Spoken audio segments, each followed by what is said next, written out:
السلام علیکم بچوں، ہمیں الطاف حسین علی کے خاکے کا اگلا حصہ پڑھنا ہے جو آپ کی درسی کتاب کے صفحہ نمبر 67 پر درج ہے۔ ان کا ذوق شعر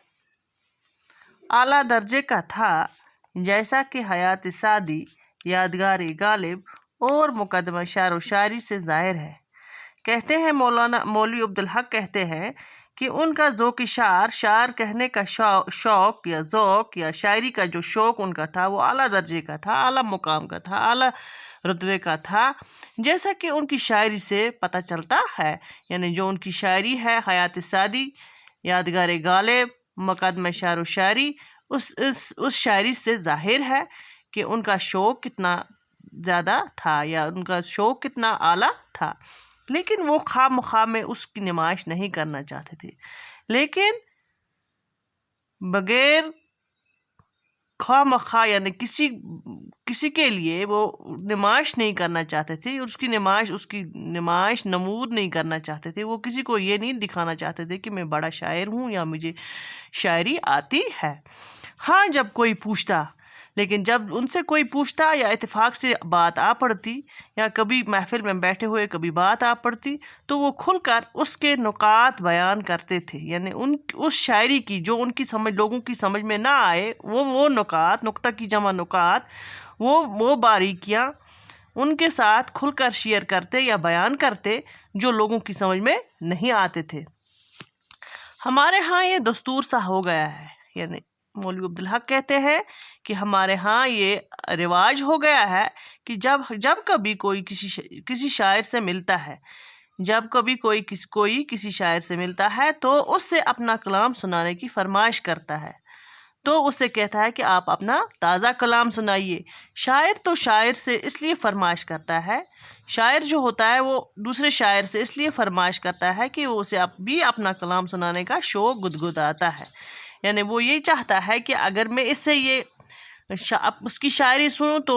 ظاہر سی بات ہے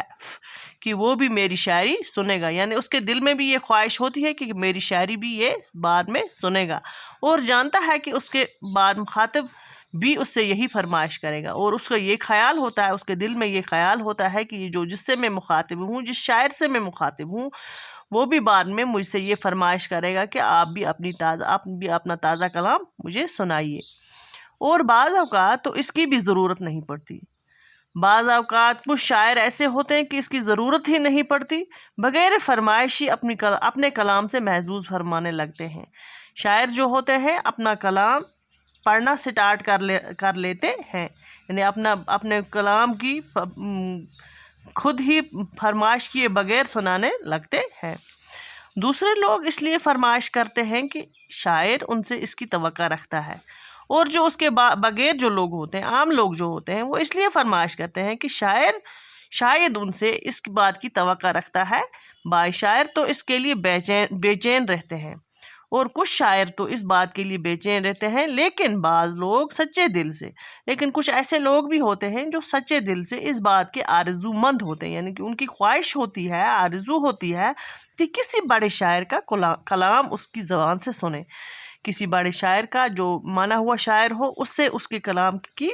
اس کا کلام اس کی زبان سے سنیں۔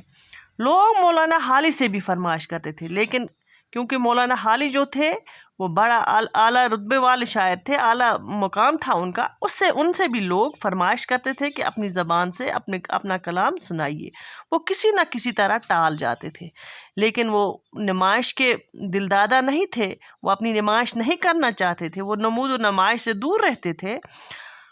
اور وہ اس لیے ٹال جاتے تھے، اور اکثر یہ عذر کرتے تھے۔ عذر مینز بہانہ، عذر کا مطلب ہے بہانہ، وہ یہ بہانہ کر دیتے تھے کہ میرا حافظہ بہت کمزور ہے، کہ مجھے اپنا لکھا ہوا یاد نہیں رہتا ہے، میری یادداشت جو ہے، حافظہ جو ہے بہت کمزور ہے، اپنا لکھا بھی یاد نہیں رہتا، یعنی جو میں لکھتا ہوں وہ مجھے یاد نہیں رہتا۔ وہ اس لیے یہ بہانہ کرتا تھا کیونکہ وہ اپنی نمود و نمائش نہیں کرنا چاہتا تھا۔ یہ محض عذر لنگ ہی نہ تھا، عذر لنگ کہتے ہیں جھوٹا بہانہ، عذر لنگ کا مطلب ہے جھوٹا بہانہ،